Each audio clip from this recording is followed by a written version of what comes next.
it would frustrate you that they wouldn't do anything back, but you didn't really want anything back except a thank you or just gratitude.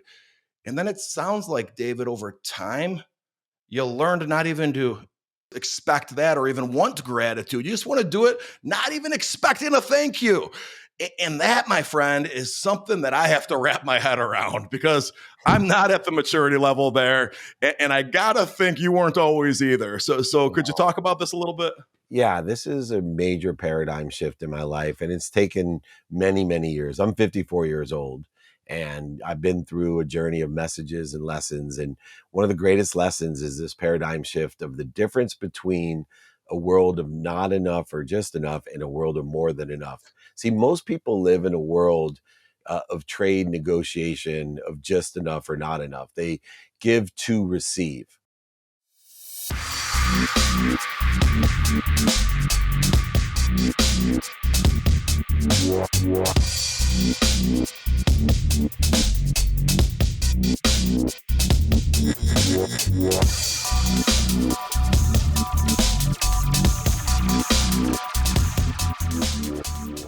Really pumped up about today's guest, and it made me really reflect on my life the last few years.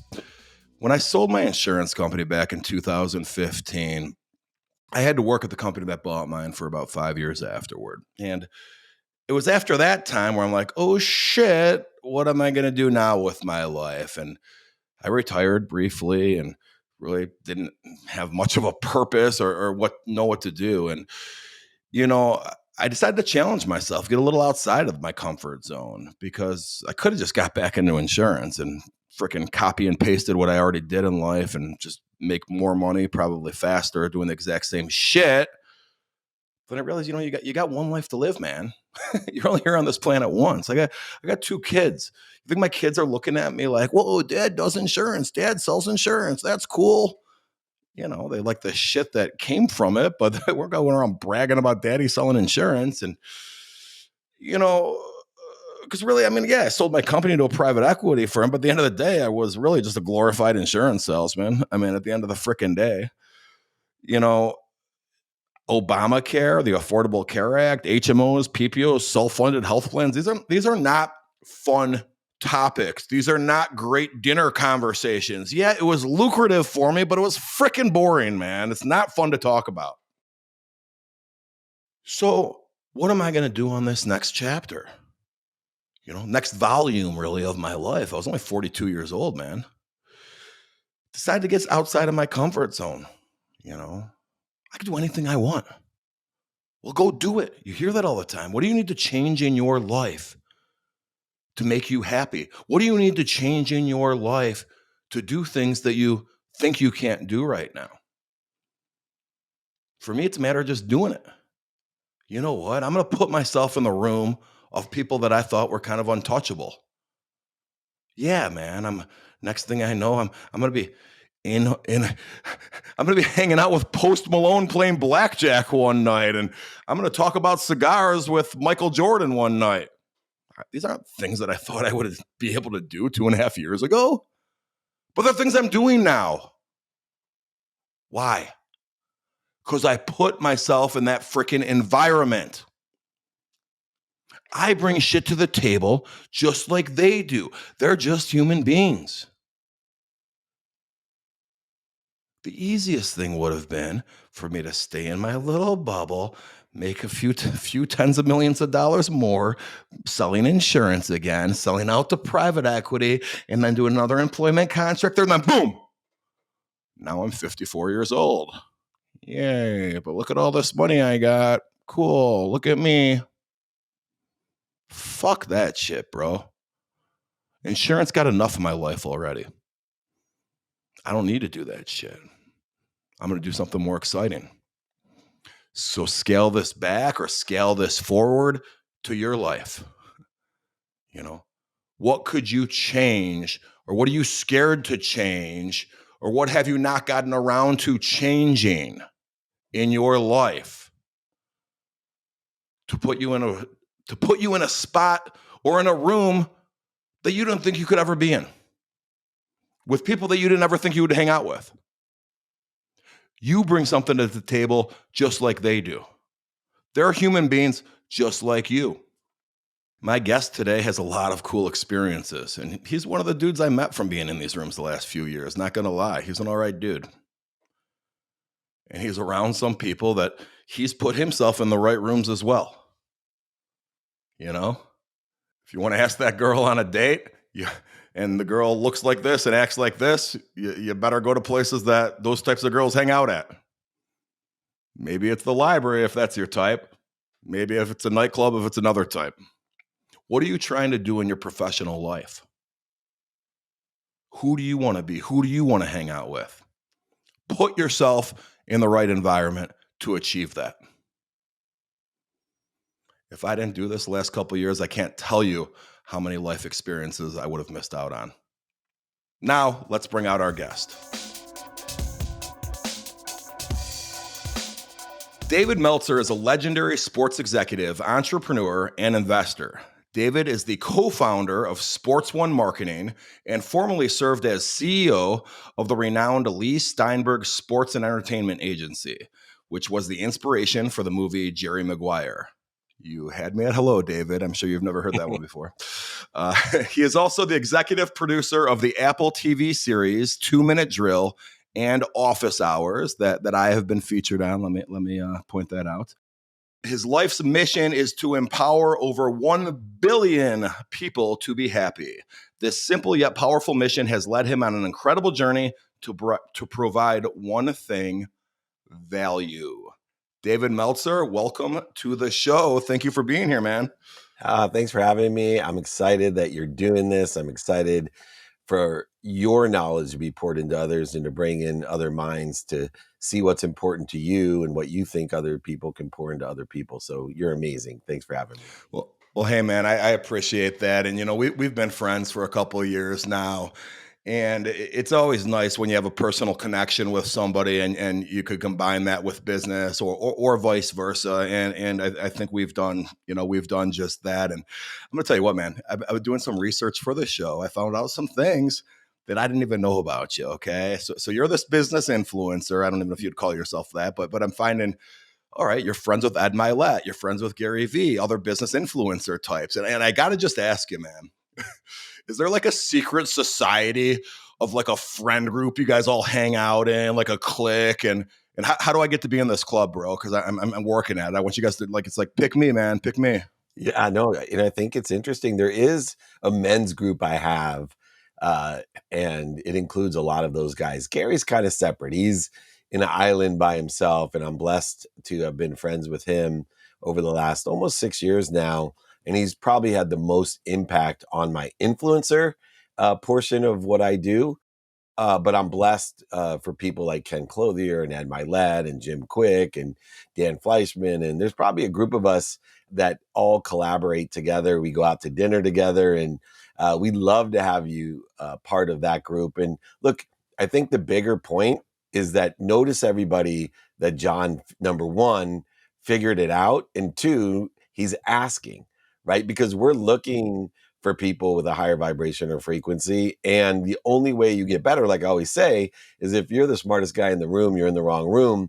So I sought out the guys that knew more about this influencer stuff than I did, starting at the top with Gary Vee to see how I could help him. That's how we met. I was helping with the sports agency, nothing to do with influencer. And then Ed Mylett and Lewis House and, just the names keep going on and on. So yes, please join us. You're part of the crew already. You just didn't even know it. All you had to do was ask. Hey, man, thanks. I wasn't even planning. I was kind of just trying to make a joke starting off here. But now that you say that, I got you on tape. And I'm going to tell you what, I'm always very skeptical. Not skeptical. I'm always careful about joining groups with individuals like that, just other successful people, because, I don't want to be the smartest one in the room and I want to learn some things, right? But it also tends to be an opportunity for me to somehow end up spending a lot more money. And I've looked, and I can almost guarantee, yourself included, definitely Gary Vee, because he's talked about it, tens of thousands of dollars being spent on marketing and digital campaigns. I'm at like $80 a month right now, David. So that dinner is going to cost me, a lot more than whatever the steak cost. I'll tell you that much. Yeah, it's worth it. Trust me. It's a quantitative value to exceed what we're asking for. You'll be fine. Okay, thanks, man. Appreciate that. Hey, man. So you talk about a lot of things, and I've been paying attention to your stuff. And for those of you that don't follow David, you need to consider it. He's got a really good message, and it's not just business related. And David, a lot of times you point out that you lost millions, and I think you even say 100 million at one point. And just been from putting the pieces together in some of our personal conversations, along with what you've put out there. I'm assuming, I could be wrong, I'm assuming this was part of the '08 real estate crash. It sounds like you might have timed yourself going off that biggest ski lift right in the middle of a freaking blizzard that hit. It sounds like to me, if you're losing this kind of money. Could you comment on this and tell us what happened? Yeah, it's interesting because I actually was positioned for 2008. And I always say it was my ego that cost me all that money. And let me explain why. Is one, I didn't ask for help. I had built my golf course at the right time for the right price. I had bought the properties that I owned, literally over $100 million in property at the right Wow. price. My problem was I got into, number one, a lawsuit, and I made it personal. And two, I didn't ask for help on what banks can and cannot do. And, the 2008 mistake that I made was trusting my bank, not buying properties at the wrong time, not with the wrong strategy. In fact, if I would have, got out of my own way and asked for help Mhm. instead of trying to do everything myself and prove that I was right and all the other ego-based emotions that I've learned that made me who I am today, just in Montana real estate alone, I would be worth twice or three times as much as I was back then because I bought right, right? I'm talking Spanish Peaks, Yellowstone Club. I was buying lots at $80,000 in Bozeman. I had a ski mountain in Butte, and as anyone knows right now, that real estate is ridiculous in the value of it. My problem was I didn't understand what banks could or couldn't do with the liquidity that I had, and I was sinking cash into a lawsuit, not because I couldn't have settled. It was because I wanted to be right.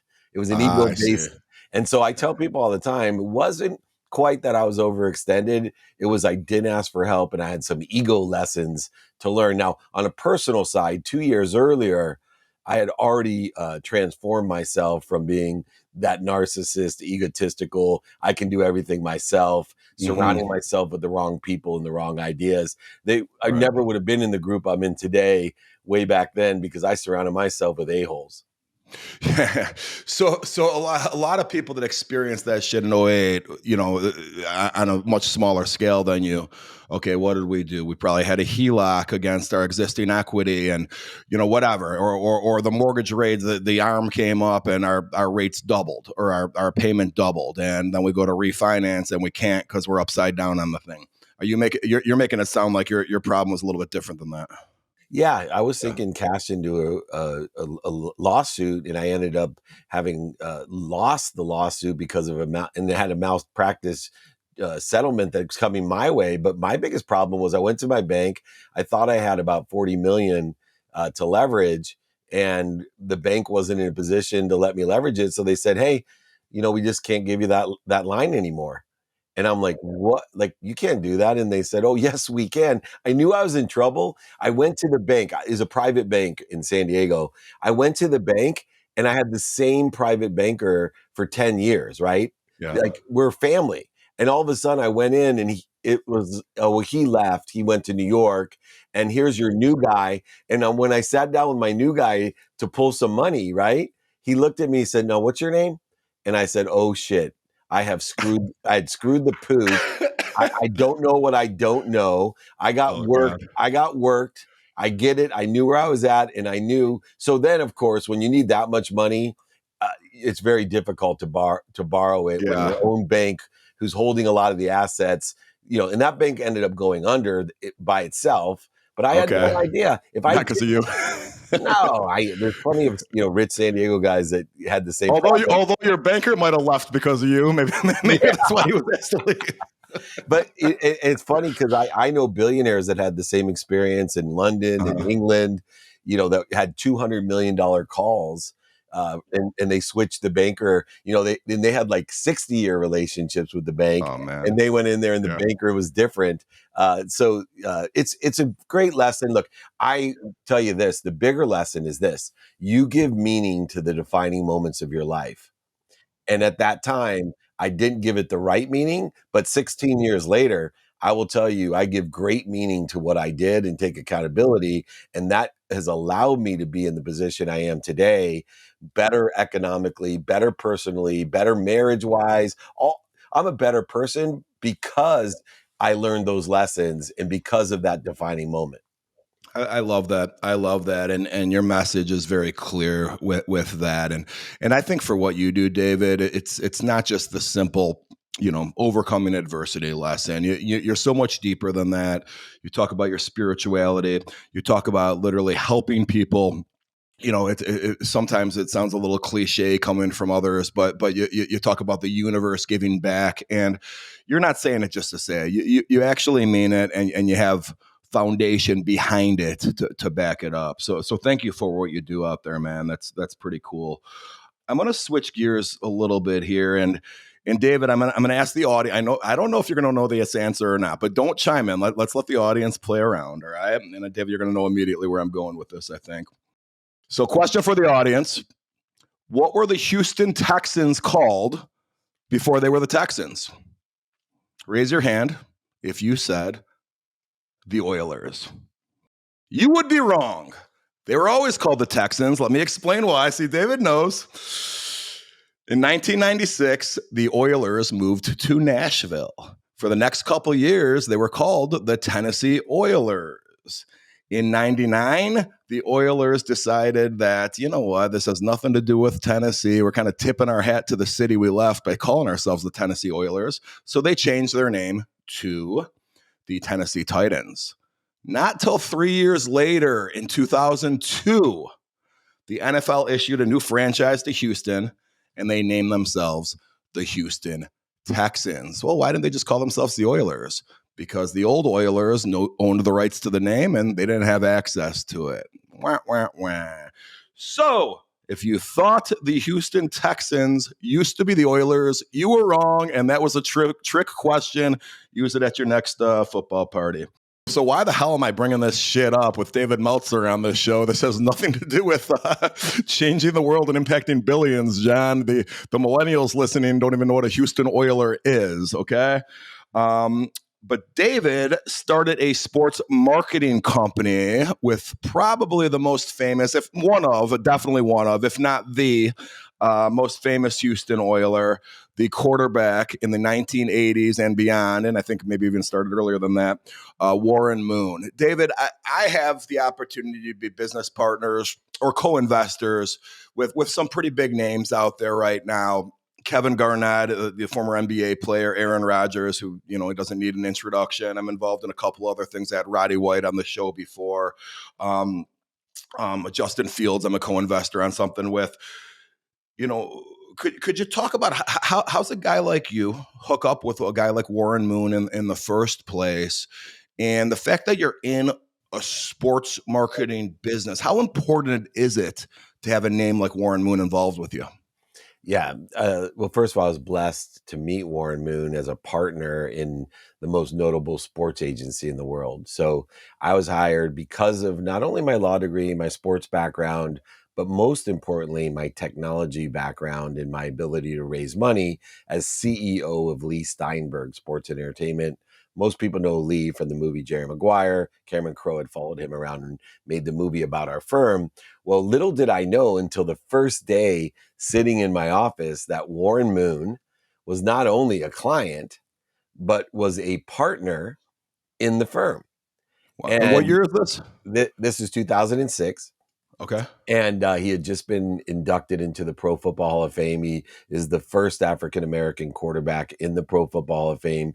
He's the Oh, yeah. only quarterback in both the Canadian Hall of Fame and the Pro Football Hall of Fame because they wouldn't let him play quarterback in the NFL for 6 years. And he won every award and every record and every Grey Cup available to him as he sat frustrated up there. And then, to have him come to me and say, hey, we could do something really different for the world.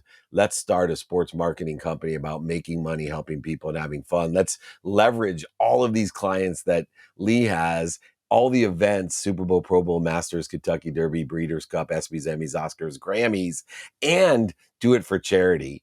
And I want you, David, to partner with me. So that's how I ended up doing it. You were talking about the Titans. It's really interesting because most people don't realize, Warren Moon played till he was 44 years old, started at 44. Everyone makes a big deal of Tom Brady, but this was an era where you could beat the crap out of receivers and quarterbacks, and nobody could play that long. This guy is a legend among legends on and off the field. And he kind of got a raw deal, not just because he had to spend 6 years in Canada and he still played 17 years in the NFL, but he also, because they moved, you talk about the rights to the Oilers. He has no way of selling because the NFL does not want to promote Houston Oiler gear. So his most famous jersey, now he played for Seattle, he played for Kansas City, in Minnesota with Chris Carter and set a bunch of records, but most people know him as a Houston Oiler. So that really damaged his ability to monetize his retirement brand because he could never use the Oiler jersey, right? The way or the brand. So there was that interesting nuance as you explained the story of the Oilers and the Titans that kind of screwed Warren Moon even in the end of his career. And, if somebody would aggregate all the yards and success that Warren Moon had, Canada plus the NFL, and all the challenges from death threats to racist comments and remarks to not being able to play. Here's one for you that most people don't know, and then I'll get into the business. But John, imagine this. He has to go to junior college because no Pac-8 schools, which is now the Pac-12, no Pac-8 schools would let him play quarterback. So he goes to LA City College. He wins the state championship. His coach won't send out his films because he wants Warren to play 2 years so he can win 2 championships. Oh, God. So Warren breaks in. He breaks into the coach's office, steals his films, and sends him out and gets a full scholarship to Washington. And the rest that's a great story. Yeah, the rest is history. MVP of the Rose Bowl, 16.5-point underdogs against Michigan. And the quarterback at Michigan wouldn't even meet him before the game at Disneyland, which was a tradition of the Rose Bowl back then, that the two quarterbacks would meet at Disneyland because he was a black quarterback. This is 1978. It may seem like it wasn't that long ago, but we have made some significant advancements. And one of the key things of Sports One marketing was that we don't want to call people black quarterbacks anymore, African-American quarterbacks. Today, as you know, nobody makes a big deal out of it. You're just a tall quarterback, a short quarterback, a good quarterback, or a bad quarterback, because the majority of quarterbacks are of color. David, that is an incredible story. I had no clue. I didn't know. I wasn't sure where you were going with this. Thank you for bringing that up. And you know what it reminds me of, man? I remember when Mike Vick joined the Eagles, all right? And before he killed it there and everything else, when Donovan McNabb was still the starting quarterback. And in the preseason, I'll never forget this interview. They're asking Donovan McNabb, one of the reporters said, well, what's it like to have another quarterback backing you up that's the same style as you?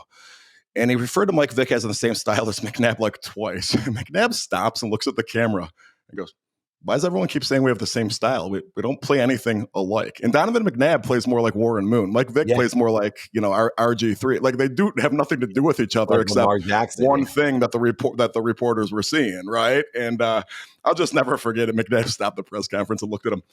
What do you mean we have the same style? Donovan's hero is Warren Moon. So is that right? Okay. That's pretty cool. Multiple interviews. I forgot. Man, I forgot he played on the Vikings. I could picture him in that uniform now. And David said one damn thing that I want to really draw attention to for those that didn't catch it. Okay. Tom Brady is age 45. Okay. That's pretty damn impressive that he's still playing. All right. but he also played in an era that you're not allowed to touch the quarterback. And that means at practice too.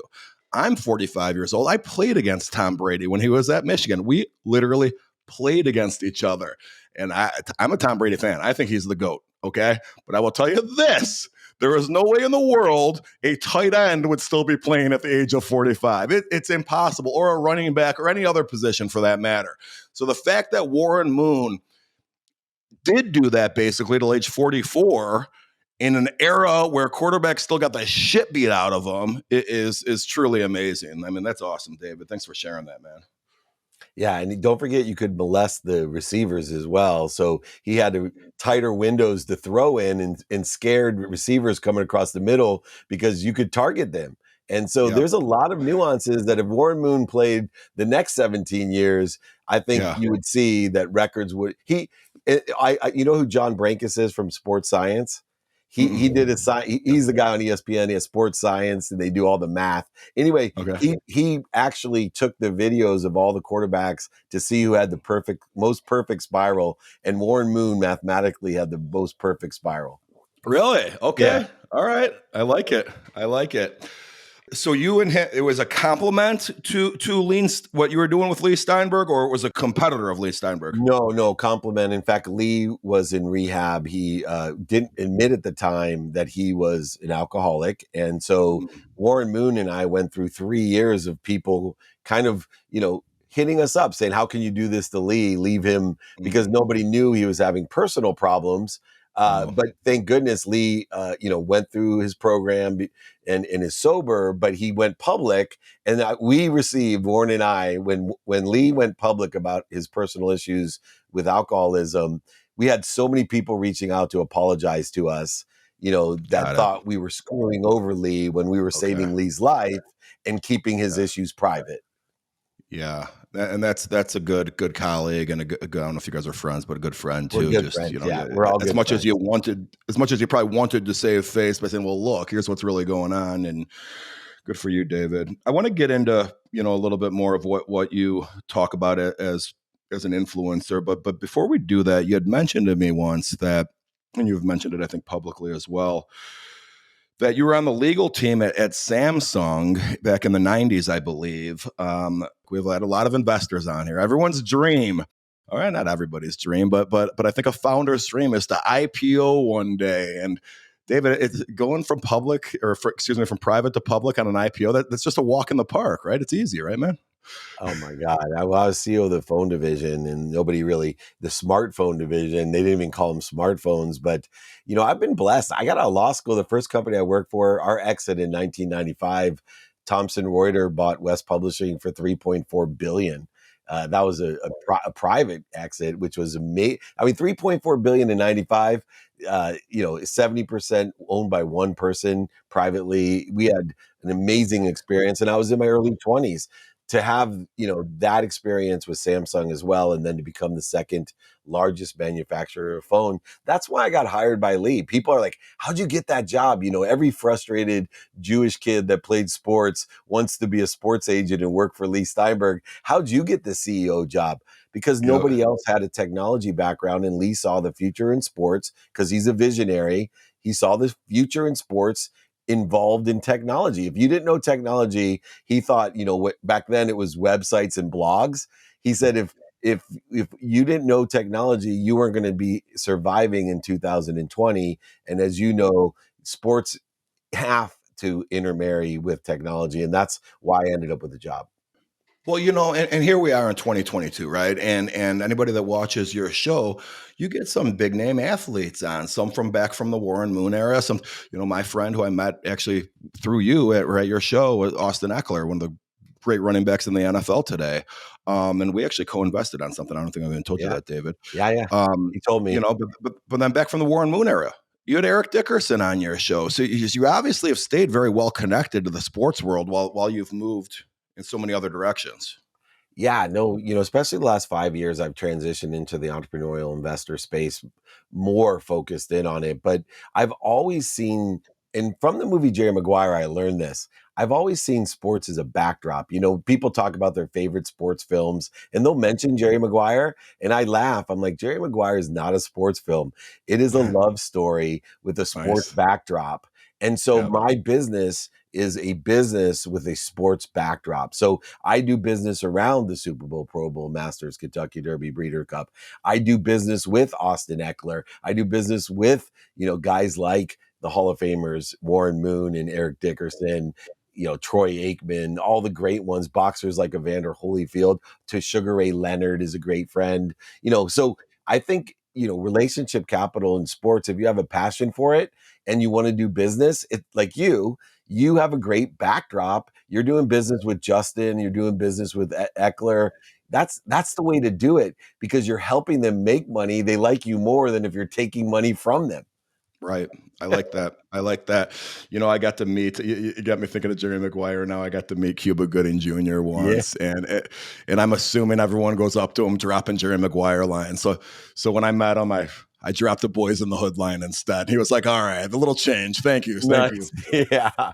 Well, I think it's funny because so many people drop them to me. If I'm always joking, if I had you at hello or show me the Yeah. money, and it's so funny because as a Yeah. speaker as well, some people play, all the scenes from the movie before I step on stage, and I'm just Shut up. laughing. That's great. So you're like just standing there waiting to be introduced. You got all these accomplishments, and they're showing Jerry Maguire clips before you go on the stage. That's awesome. You get it. Hey, so one of the things I really wanted to make sure we get into here is, you talk at times about the importance of having sponsors, and you call them power sponsors. And I assume we aren't talking about AA meetings here, David. What are we talking about? Well, this is the core component of everything I do. My daily practices, my Five to Thrive system in sales is all about understanding community. And, I coach a lot of people on building their brands and speaking and podcasts and books and all coaching. And it's all based upon this idea that if we can find open minds, one of the things that attracted me to you, John, is you have a very open mind and humility behind it, even though you've had great success. One of the first things you told me is, Dave, I only know what I know, and I don't know a lot more than I know. Can you help me? And, I look for people that have open minds to become or belong in our community of sponsors or power sponsors. So a power sponsor is someone that can help me, right? And you and I have helped each other directly. So we are power sponsors of one another. A sponsor is someone that knows someone that can help you. And so if we surround ourselves and build a community by building our own brand, by knowing our essence, by modifying it, amplifying and perpetuating it, by being good people, more interested than interesting, kind to our future selves, we can build a huge, because we have such access, a huge network of people that can help us, that we can help, and that know people that can help us, and we know people that can help them. And because you have access to 7.6 billion people, which when you were playing football against Michigan, you were lucky if somebody would introduce you to their golf foursome or a church group, Right. 15 people. I mean, dude, daily we get thousands and thousands of sponsors and power sponsors available to us. So we just have to ask simple questions. And I have a template that I send to everyone, John, and I'll be happy to send it to your community if they just email me directly. But it goes like this.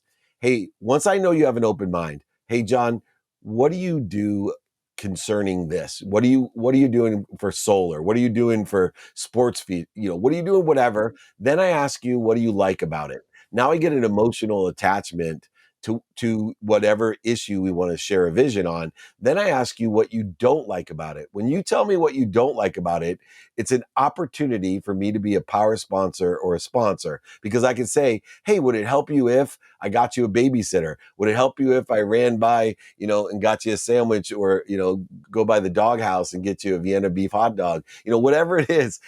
And when I do that, then the transition of the community is not only would it help you if, it then goes to, hey, do you know anyone that can help me? Once again, creating an invitation to build our community of sponsors and power sponsors.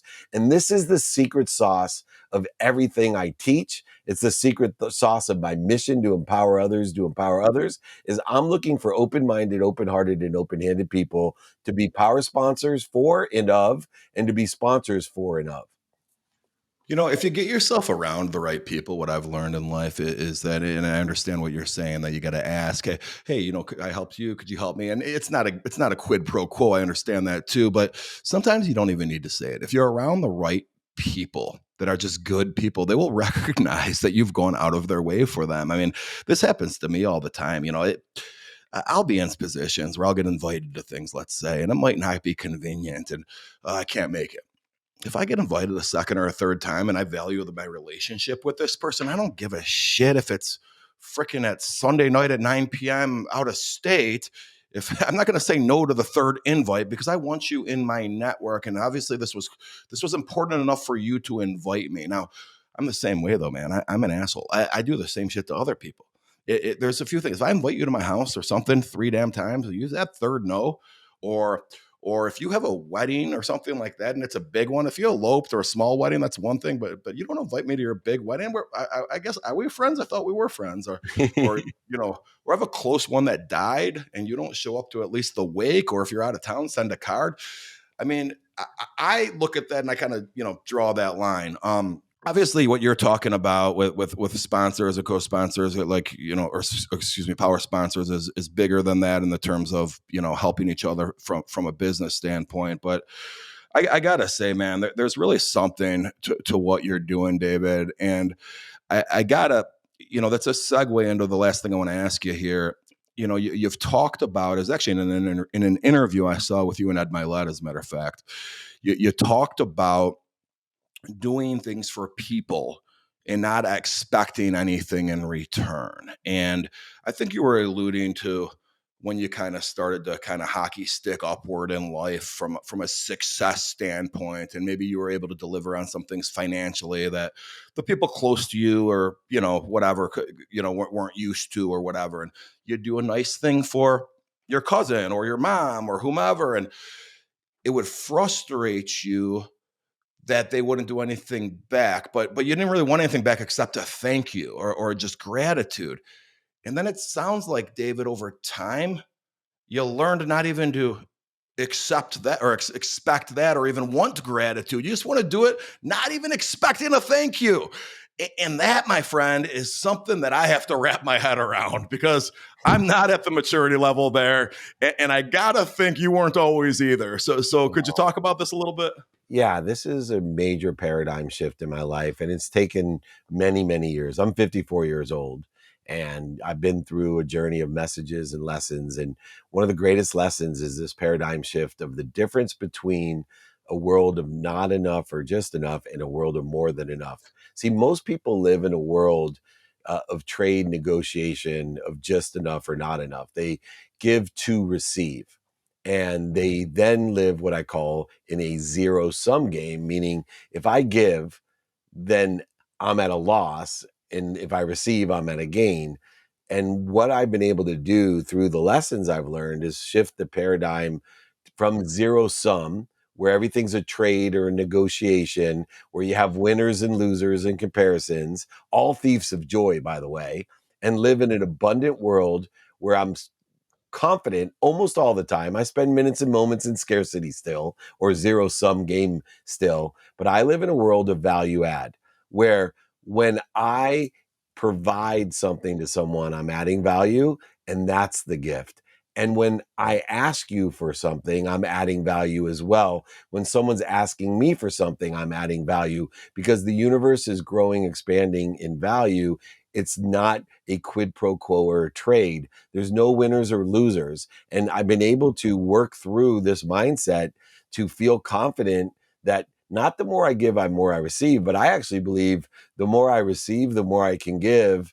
And I remember when people ask me for help, how good I feel when I can help them. And I want others to feel good in that same way. So one of the biggest nuances or differences in my success is I ask for help. I ask for what I want all the time, in person, on the phone, via email, social media, not because I need it, because I'm adding value to the universe, the relationship. And I believe in a value add world, not a zero sum world. And that's the biggest change in my life.